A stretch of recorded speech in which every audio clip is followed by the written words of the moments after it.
Depuis une vingtaine d'années, avec une grande hypocrisie, on prétend simplifier le Code du travail à coup de lois successives. Et c'est encore d'actualité en ce moment. Et à chaque fois, le Code du travail va prendre 50, 60 pages de plus. Ça, c'est les lois Macron-Rebsamen de l'année dernière. Donc à chaque fois, il enfle. 2 ans de simplification.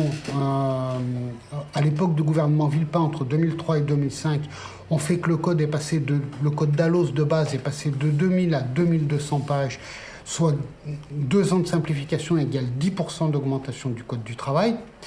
Il était à 2200 pages en 2005, aujourd'hui il est à 3500 pages. Ce qui est ajouté, c'est des règles de simplification qui sont en réalité des dérogations multiples aux règles de base, et ces dérogations évidemment prennent énormément de place. Et puis si on prend le droit du travail par matière, on se rend compte que par exemple sur le contrat de travail, jusqu'en 1979 n'existe que le contrat à durée indéterminée, c'est le seul. Et à partir du début des années 80, vont naître tout doucement tout un tas de contrats de type particulier. On en est à 24 aujourd'hui, 24 contrats de type particulier, dont les fameux CDD, contrats à durée déterminée. C'est la même chose sur le recours aux travailleurs handicapés. C'est la même chose sur l'égalité professionnelle entre les femmes et les hommes. On en est à 5 réglementations qui sont toujours toutes dans le droit du travail. Et évidemment, pendant ce temps-là, le Code du travail s'alourdit, devient moins compréhensible. Mais faut à qui ? Faut aux législateurs, faut aux politiques qui n'arrêtent pas de dire, de prendre ces textes. De prendre des textes, ce n'est pas les fonctionnaires qui sont chargés d'appliquer les textes qui décident des textes. C'est eux qui prennent ces textes, et c'est les mêmes qui disent que c'est trop gros, trop compliqué, et c'est leur œuvre.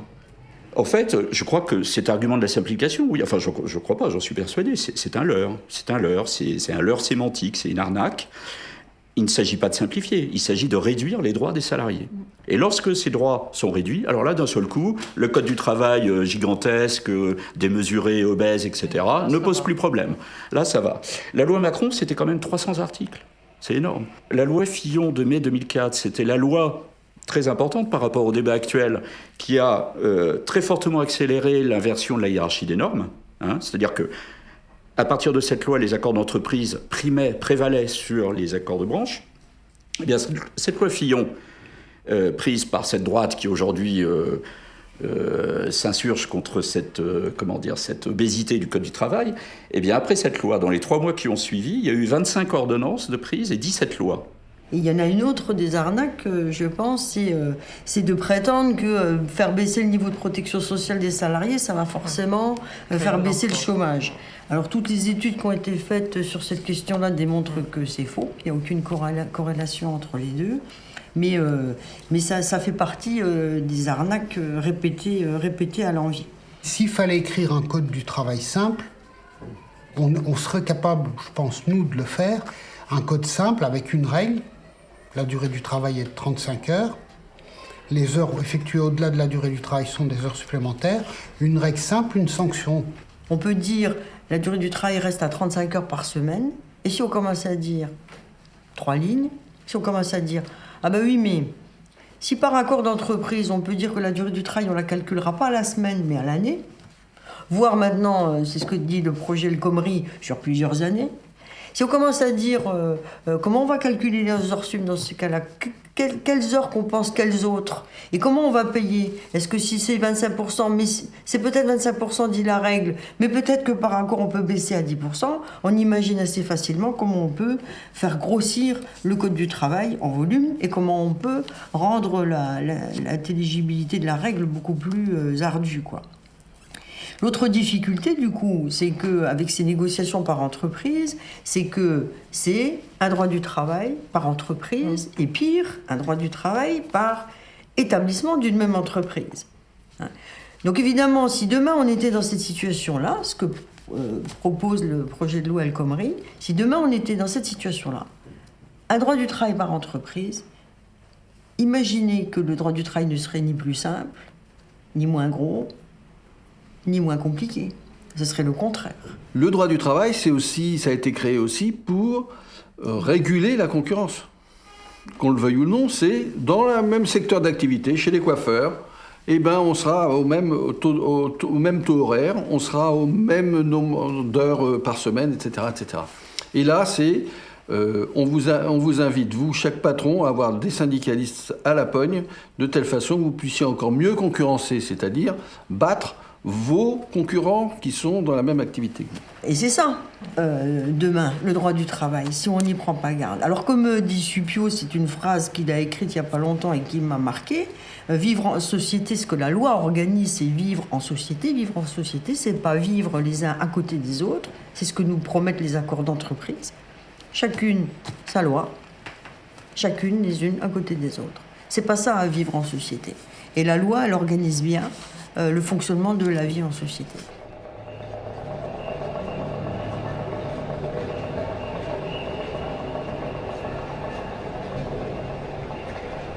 Les premières lois, elles ont consisté à limiter le travail des enfants, le travail de nuit des femmes.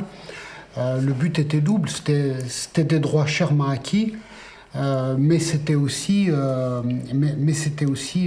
l'intérêt des classes dominantes que les femmes puissent élever les enfants qui seraient des futurs bons ouvriers ou des futurs bons soldats. Il y avait les deux aspects. Si à un moment donné, il y a eu des lois du travail spécifique au milieu du 19e, c'est parce qu'on reconnaissait qu'un salarié et un employeur, ça n'était pas deux particuliers dans une relation de pure égalité, qu'il y en avait bien un qui était en situation de dépendance et de subordination par rapport à l'autre.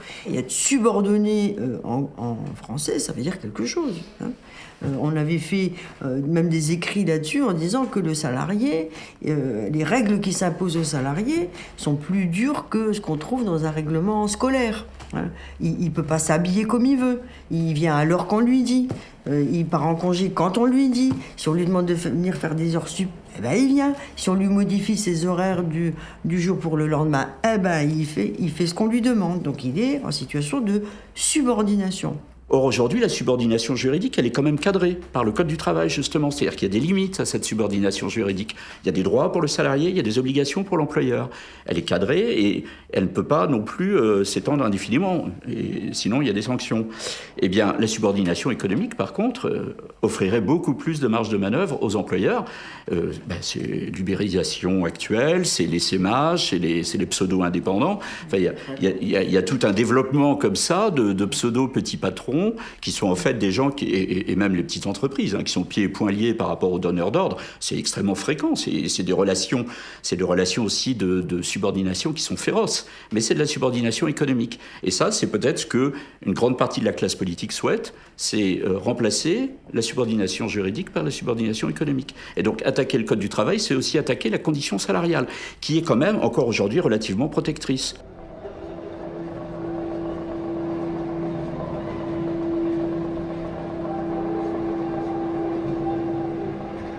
On dit que justement le Code du travail, c'est un code qui est évolutif.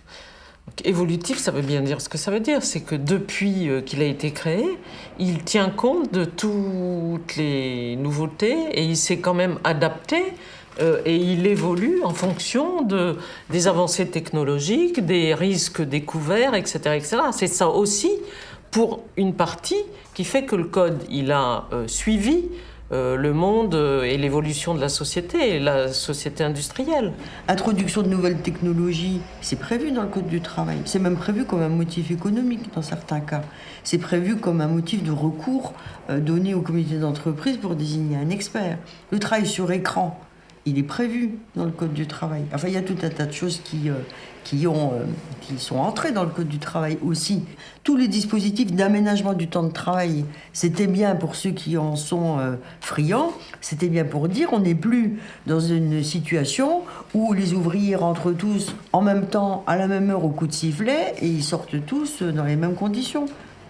On est sur des organisations d'horaires où je crois qu'aujourd'hui, il y a 2/3 des salariés, 2/3 qui travaillent selon des horaires dits atypiques, c'est-à-dire le soir, la nuit, le week-end. Il me semble aussi que jusqu'à une certaine période, le monde du travail a profité, et on a fait profiter de l'avancée des technologies pour faire en sorte que, effectivement, les ouvriers travaillent de façon moins dure, etc. Mais qu'aujourd'hui, on est dans une situation où la technologie se retourne contre les salariés. Et d'ailleurs, je pense que c'est au nom de cette technologie que certains prétendent que le Code du travail n'est plus adapté à la nature du travail. Je pense qu'on mélange beaucoup de choses.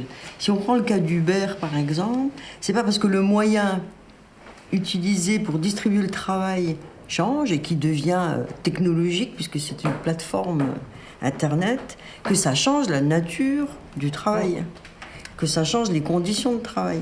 La grande habileté, c'est de nous présenter comme moderne, ce qui est en fait le retour à un ordre très ancien, qui est l'ordre d'avant le Code du travail, qui est l'ordre d'avant le droit du travail même, c'est-à-dire laissez faire, laissez aller, pas de règles, enrichissez-vous.